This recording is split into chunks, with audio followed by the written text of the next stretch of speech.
पहले आप लोग इस वीडियो को देखिए। जावेद सर ने कितनी अच्छी बात बताई है कब्रिस्तान के बारे में। आप लोगों की क्या राय है कमेंट में जरूर देना। इस वीडियो की क्या सच्चाई है। वक्फ की जितनी जमीनें हैं उनमें से 60% तो लगभग कब्रिस्तानी है। अब कब्रिस्तान से कौन सी आमदनी होनी चाहिए थी जिसे आप जो है अल्पसंख्यकों के कल्याण पर खर्च करेंगे। वहाँ तो सिर्फ कब्र खोदने का एक कारोबार होता है। उस काम में भी आप माहिर हैं। आप समझ रहे हैं कि इस वक्फ बोर्ड पे बिल को लाने से आप मुसलमानों का भला कर देंगे। जोर इस बात पर दिया जाता है कि इस वक्फ की जो संपत्ति है वो बहुत ज्यादा है और उससे आमदनी बहुत कम है। सर, मुस्लिम समुदाय का विकास होगा इस नए वक्फ बिल से। यानी जैसे वक्फ बोर्ड जो है आज का वो मुसलमानों के विकास में सबसे बड़ा अवरोध है, उसे ये समाप्त करने जा रहे हैं।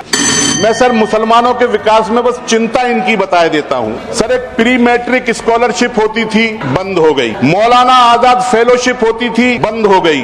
National commission for minority educational institution NCMI जो अल्पसंख्यक संस्थानों को दर्जा दिया करता था अल्पसंख्यक का, वो आज तक 4 साल से डिफंक्ट पड़ा है।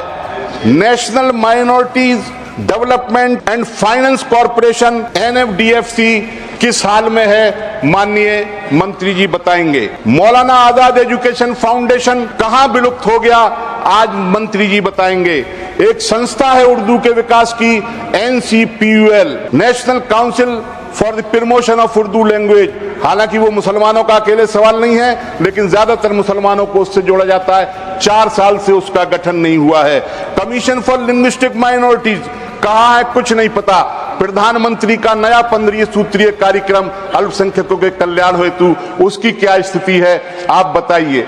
आपके मंत्रालय की वेबसाइट के पेज 2-2 साल से 3-3 साल से अपडेट नहीं हुए हैं। आप समझ रहे हैं कि इस वक्फ बोर्ड पे बिल को लाने से आप मुसलमानों का भला कर देंगे। सर, एक बात मैं बिल के बारे में कहना चाहता हूं।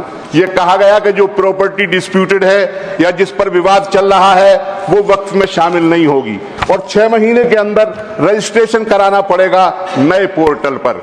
सर, 6 महीने समय बहुत कम है।